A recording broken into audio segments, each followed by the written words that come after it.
Olá, jovens!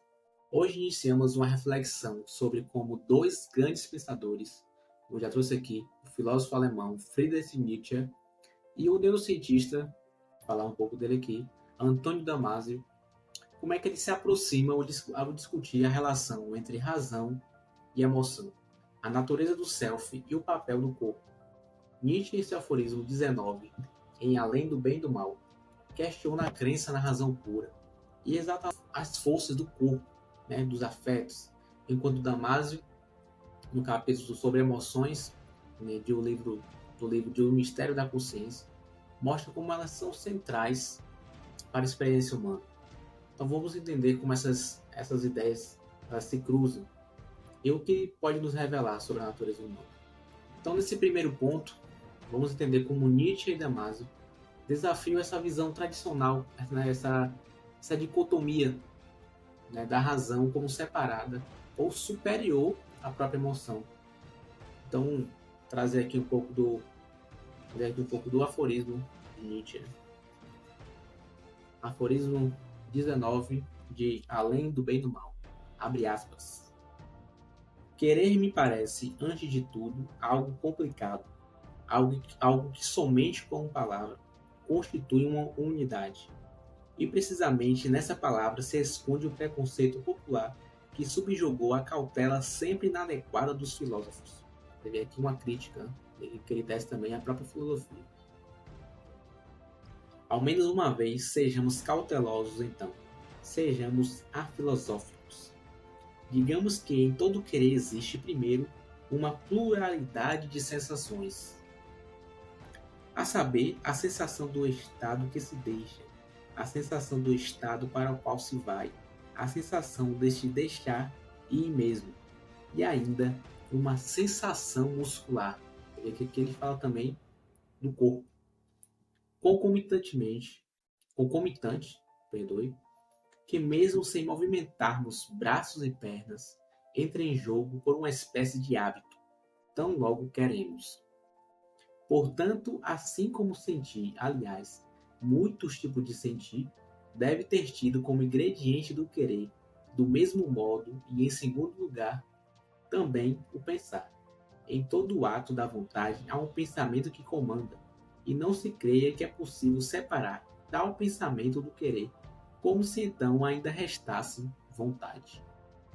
Em terceiro lugar, a vontade não é apenas o complexo de sentir e pensar, mas sobretudo um afeto, aquele afeto do comando.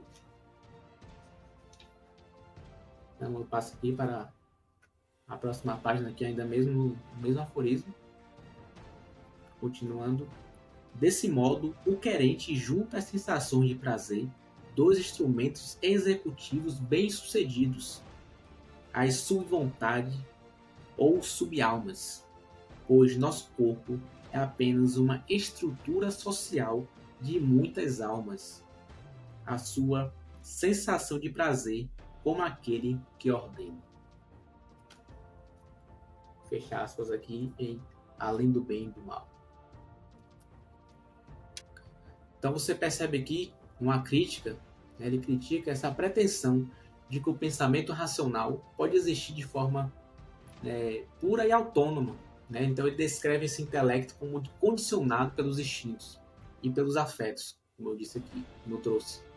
Então sugerindo que não pensamos de forma isolada, mas influenciado por nossas necessidades e desejos corpóreos. Então nosso corpo ele vem à frente. Então, segundo ele, a razão é como um instrumento moldado pelo corpo e pelos impulsos de sobrevivência. Damasio, em uma perspectiva complementar, aponta que emoções e sentimentos são parte fundamental da cognição, dessa cognição humana. Em O Mistério da Consciência, ele vai mostrar que as emoções elas orientam nossas decisões e que sem elas a própria razão seria ineficaz. Então, Damasio ele vai descrever, ele descreve pacientes com lesões do sistema límbico, como a amígdala, que perderam essa capacidade de experimentar emoções e, consequentemente, de tomar decisões adequadas. Então, o que isso vai mostrar? Isso revela que emoções e razão são inseparáveis, né? Cada um influenciando a outra. Assim podemos dizer que ambos os pensadores nos levam a reconhecer que a emoção não é um defeito da razão. Então a gente não controla as emoções, a gente pode regular elas, mas sim uma base para elas. Então Nietzsche, em Além do Bem e do Mal, ele questiona a ideia de um eu unificado e estável. Você vê aqui a pluralidade. Ele sugere que o eu é uma ficção criada para dar sentido a uma série de forças internas, né, de desejos e afetos que coexistem e competem dentro de nós. O eu não seria um ponto fixo, seria então um processo em constante transformação, determinado pelo que ele chama de vontade de poder, um impulso natural para se afirmar e se expandir. Então Damasio, por sua vez, ele nos mostra que a consciência surge a partir de processos biológicos e neurofisiológicos complexos. É uma trinca. Então ele descreve o self como um fluxo que emerge dessas interações entre o corpo e o cérebro. Isso é tudo intricado. O neurocientista então propõe que o self é construído a partir de camadas que começam no que ele chama de proto-self, né, composto por sensações corporais inconscientes. A gente não dá conta disso. Que vão evoluindo até o self autobiográfico, que organiza nossas memórias em uma narrativa pessoal. Então, esse self não é uma identidade fixa, mas sim uma construção em constante adaptação. Ambos apontam que o self, né, o eu, é mais um processo dinâmico do que uma entidade única e imutável.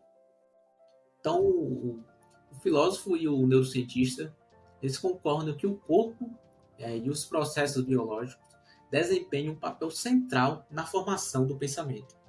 Para Nietzsche, o corpo é o ponto de partida para todo conhecimento e experiência. Em várias passagens ele exalta o papel do corpo, aquele que define realmente o que pensamos e o que sentimos. O aforismo 19 reforça muito essa ideia, de que o intelecto ele está subordinado ao corpo, então refletindo nossos desejos mais profundos, e essas necessidades biológicas, como eu aqui apresentei. Interessante, vale a pena dar uma lida. Então, Damasio, em sua obra, ele expande essa visão ao mostrar como o cérebro interage com o corpo para criar emoções e construir a consciência.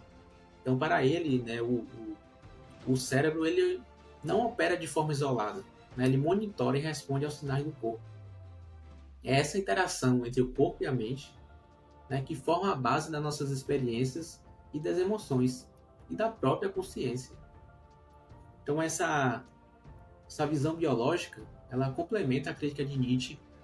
A crítica de Nietzsche é o racionalismo, e reforça a ideia de que o corpo não é apenas um receptáculo, e sim um ponto de partida para o entendimento e a construção da realidade.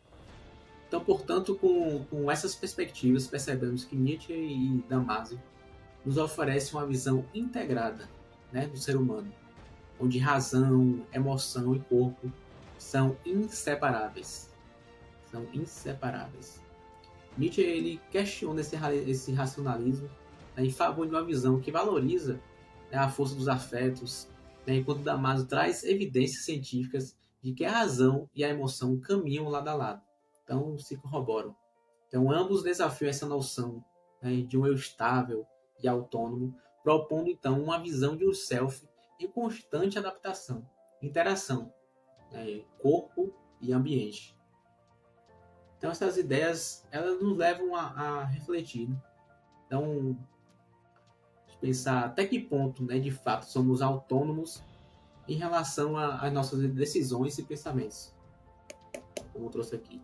Será que abraçar essa complexidade de emoções e reconhecer o papel do corpo pode permitir uma visão mais completa e humana de nós mesmos? Então, traz aí os comentários, sua opinião, compartilha aí como é que você percebe, como é que essas emoções influenciam nas suas decisões, na sua identidade mesmo.